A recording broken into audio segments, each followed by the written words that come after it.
Po, a më do na mund të shkoj? Sekond. Po vetëm pak më pas, se ti asi. Cili është reagimi i ministrisë lidhur me këto?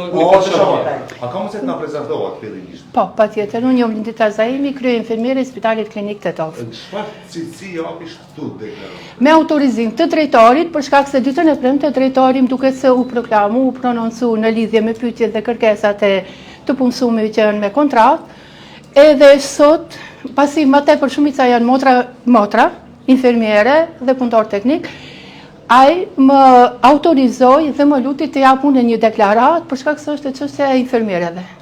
Si ndjeju si krye infermiere kur 104 infermierë të punësuarit tuaj që marrin urdhra nga ty nuk kanë rroga? Nuk ndjemi, normal, se ne të gjithë jemi për rrogë, normal se ajo është, mirë po, ju thash edhe në fillim, këto nuk janë probleme që janë kriju tani, po janë probleme të trashëguara, dhe këtu s'ka të bëj as drejtoria as asgjë, janë probleme që janë trashëgu prej më para, dhe duhet pak kohë për t'u zgjedh.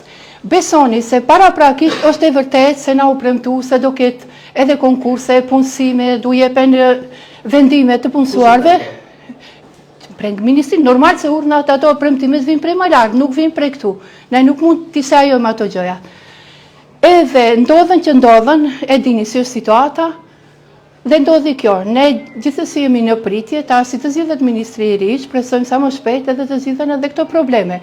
Se gjithmonë personeli shëndetësor është deficit. E keni vetëm problemi me pagat e drejtorit për të dhënë rroga. Ju te personalisht. Shifne, a keni formë shkruar te teknika e kërkesë, çka kërkoni të punësuarit tuaj të marrin rroga? Po, ajo është, unë prandaj dola i lus të formoj një grup punues, një grup pune, edhe le të shkruaj në pika çka janë kërkesat e atyre, që ne e dim, po ato kërkesat i adresojmë edhe më lart, edhe në ministri, por në rregull është, po. Domethënë, në qoftë se këto punëtor sot që s'kan marrë rroga, krejt shkojnë në shtëpi.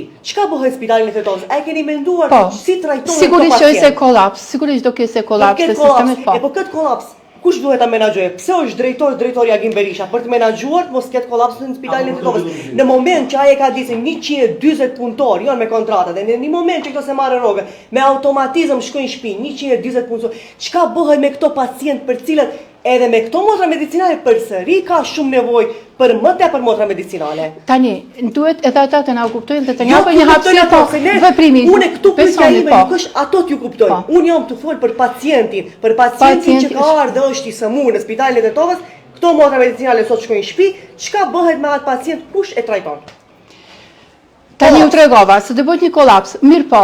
Kush do menaxhojë? Do gjendet, ndoshta do ishte ngarkesë për personelin që është që mos bëhet kolaps. A është përgjegjës drejtori i Spitalit e Tetovës? Atë që nuk mund të përgjigjem unë drejtori, po. Se nuk dhe drejtori, çfarë ka? Atë do ta pyetni, do t'i drejtojeni. Drejtorit kur do në takimin e radhës, kur do leni takim, do sa motra ke të punësuar me vendime pune? Me vendime pune janë 400 do me thonë po, vetëm infermiere motra, mandi ka që janë transformu, do me thonë që i kanë kryu në ndërkohë dhe fakultetet edhe janë avansu. Besoni se do me thonë si kemi ardhur ne, çdo kërkesë që kanë pas që është mbarë prej neve, është realizu. Ato që mbaren prej më lartë, duhet pak kohë, besojmë se do rregullojnë. Në qoftë se këto motra dënon sot punë. Ju thash pak para, kolaps, mirë po do mundohemi me ato që është edhe tash na ngele neve që ne të bëjmë shtypje, po më natë edhe me kërkesat. Për sa motra medicinale ka nevojë Spitali i Tetovës komplet, do me thonë duke e parë. Por e këtyne me kontratë. Jo, për shembull 400 janë me vendim. Sa ju duhen juve përqend stabil? Kur vim në Spitalin e Tetovës më thoni s'ka motër, s'ka kët. Për të funksionuar si duhet normal, do me thonë është mirë që këto që janë tash me kontrata plus me numër, tash janë 100. Po. Edhe 300 motra medicinale. Po 250, 300 është për të funksionuar pa problem për të qenë po. Mendoj se përsëri është spital klinik, nuk është qendër regionale që spital klinik është skandaloze. Kemi po. Ka fluksi më i madh i pacientëve. E keni njoftuar qeverinë për këto probleme? Po, besoj se nuk është problemi vetëm te Spitali Klinik i Tetovës, po edhe në spitale të tjera në gjithë Maqedoninë. Besoj se jeni dëshmitar, e shifni se çka është ndodh.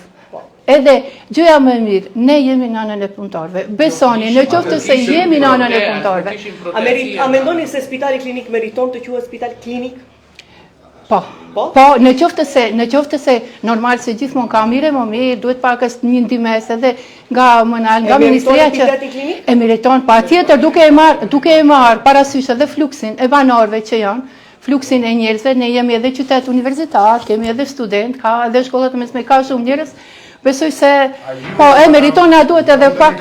Plat juve dhe kam vënohet një plat, juve dhe një pa plat e një. Neve, kur do na vonojnë edhe ne ndoshta do vujmë, po mendoj se nuk është po, vetëm besoni se nuk është, vetëm kë duhet t'i demandoj, se nuk janë 3, është vetëm paga e prillit që nuk është pagu, dhe mu i maj tani ka mbaru, do me thonë, edhe ne i marim deri me 15 pagat, e ato gjithmonë i kanë marrë 1 ose 2 ditë para nesh ose pas neve. Do me thënë, deri me 15 vije paga e dytë.